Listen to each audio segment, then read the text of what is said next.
ओम नमः शिवाय। नमस्कार मित्रों, सुख और संतोष कहते नहीं कि संतोषम परम सुखम। यदि संतोष है तो सुख की प्राप्ति अवश्य होती है। यदि संतोष नहीं है तो सुख नहीं मिलता है। हम जैसा चाहते हैं वैसी परिस्थितियां बने या आग्रह अनुचित है, क्योंकि परिस्थितियां हमारे अनुसार कभी नहीं हो सकती हैं। हमें परिस्थितियों के अनुसार ढलना होता है। परिस्थितियों के अनुभव से दूसरी तरह के हल सोच लेने की जिसमें दूरदर्शिता होती है, वो खिन्नता और निराशा से निकल जाते हैं और अपने आप में एक अद्भुत शक्ति होती है निराशा और खिन्नता से निकलने की। संसार की समस्त परिस्थितियां अपने अनुकूल बन जाए ऐसा संभव नहीं है, क्योंकि परिस्थितियों के थपेड़े खा खा कर व्यक्ति हीरा बनता है, हीरे की तरह तराशा जाता है।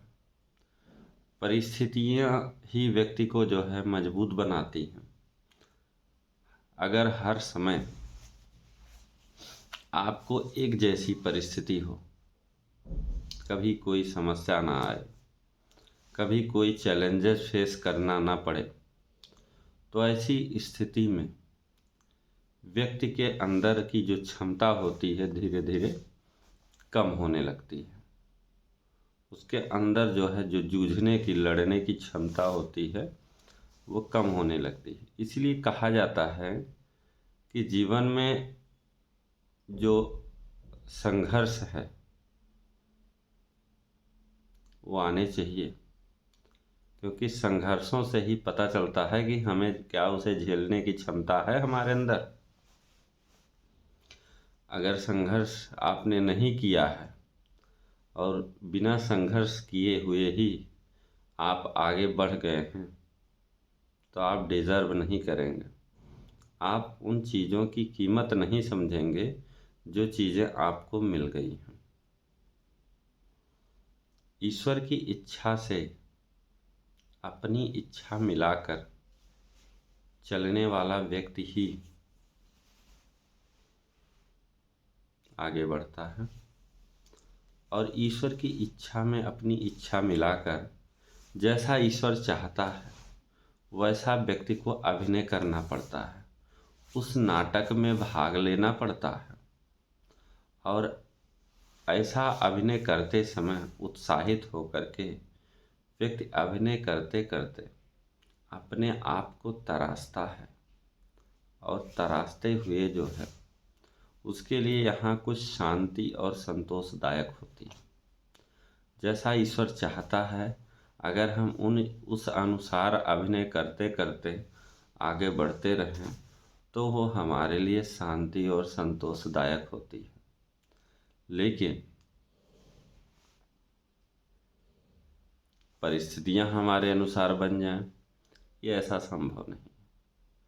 कहते हैं कि जब आप कांटे में चलने के लिए तैयार होते हैं तो आपको जूते पहनने होते हैं, और यदि कांटे बाहर से होंगे तो आपको चलने में दिक्कत नहीं होगी। लेकिन कांटे जब आपके अंदर होंगे, आपके मन मस्तिष्क में कांटे ही कांटे भरे होंगे, तो आपको चलने में दिक्कत होगी। इसीलिए जूते के अंदर कांटे नहीं होने चाहिए, नहीं तो आप एक कदम भी आगे नहीं बढ़ सकते हैं। कहने का मतलब यह है कि दुनिया को बदलने के बजाय यदि हम अपने आप को बदलें तो ज़्यादा आसान होगा, जीवन को जीने में ज़्यादा सुख मिलेगा, ज़्यादा संतोष की प्राप्ति होगी। मानसिक क्षेत्र में उत्पन्न होने वाली अगणित चिंताओं और वेदनाओं का एक ही समाधान है, अपने दृष्टिकोण में आवश्यक सुधार लाना।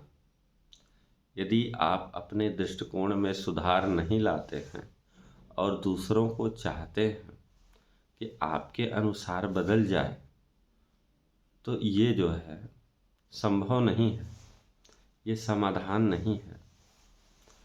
आत्मनिर्माण के लिए, पुनर्निर्माण के लिए इसकी आवश्यकता को सर्वोपरि माना गया है। यदि आप अपने आप को बदलकर, परिस्थितियों से सामंजस्य बनाकर आगे बढ़ने के लिए अपने आप को खड़ा करते हैं, तो परिस्थितियां एक न एक दिन आपका कदम चूमेंगी, सफलता आपके पैरों को आएगी। तो व्यक्ति को परिस्थितियों, समय, सामंजस्य, संसाधन और जैसा ईश्वर चाहता है वैसा यदि आप करते जाते हैं तो आप कहीं न कहीं हर स्थिति से मजबूत भी होते हैं। क्योंकि आपने देखा होगा कि जब चिड़िया का अंडा फूटता है, तो अगर अंडा फूट रहा होता है, उसमें चिड़िया का जो चूजा होता है उसमें प्रहार करता है। प्रहार करते करते जो है उसके चोंच और उसके पंख मजबूत होते हैं। अगर उसको प्रहार करने का मौका ना दिया जाए, सीधे अंडे को तोड़ करके उसे बाहर निकाल दिया जाए, तो कहीं न कहीं उसके साथ जो है अच्छा नहीं होगा। वो भविष्य में अपनी चुनौतियों से हमेशा भागेगा, मुंह मोड़ेगा, जो कि अच्छी बात नहीं है।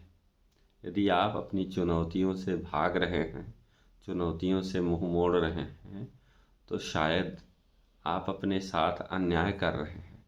क्योंकि सोना तब तक खरा नहीं होता है जब तक उसे उचित तापमान नहीं दिया जाता है। आग में तपाया जाता है, तब सोने की चमक सोने जैसी होती है। नहीं तो बिल्कुल अयस्क की तरह उसमें तमाम सारी अशुद्धियां भरी पड़ी होती हैं। यदि आप भी अपने आप को तपा रहे हैं तो आप भी सोने जैसा चमकेंगे, नहीं तो आप में भी तमाम सारी अशुद्धियां बनी रहेंगी और जो कि आपको आगे बढ़ने में बाधक होंगी। तो मित्रों, ये कुछ ज़रूरी मगर छोटी छोटी बातें थी जिसको हर व्यक्ति को अपनाना चाहिए। तो आज के लिए ये सुख और संतोष का जो टॉपिक था वो आपके लिए था, हम सब के लिए था। अगर हम इन जो भी सिद्धांत हमें दिए गए हैं उनका हम 10% भी फॉलो कर लें, तो देख देंगे कि हमारे जीवन में उत्तरोत्तर जो है परिवर्तन होने लगेगा। लेकिन हम फॉलो कहाँ करते हैं? हम फॉलो करवाना चाहते हैं, परिस्थितियों से लड़ना नहीं चाहते हैं। जैसे ही परिस्थितियाँ थोड़ा सा हमारे प्रतिकूल गईं, हम ईश्वर को कोसना शुरू कर देते हैं। जबकि वो परिस्थितियाँ जब आती हैं, ईश्वर आपकी परीक्षा लेता है। क्या आपके अंदर धैर्य है? क्या आप परिस्थितियों से लड़ने की क्षमता है? अगर है तो आप अनवरत अपने आप में निखार पाएंगे। और इसीलिए देखा गया है, जो व्यक्ति परिस्थितियों से लड़कर एक एम्पायर खड़ा करता है तो वो एम्पायर का सम्मान करता है, लोगों का सम्मान करता है, अपने आसपास के सभी लोगों का सम्मान करता है। लेकिन जो डिज़र्व नहीं करता उसके लिए क्या है? वो तो किसी का भी अपमान करता है। तो सुख और संतोष इसी में है कि आप जिस स्थिति में हैं उस स्थिति में अपने आप को आगे बढ़ाते रहें, अनवरत प्रयत्न करते रहें। यही जीवन का सार है।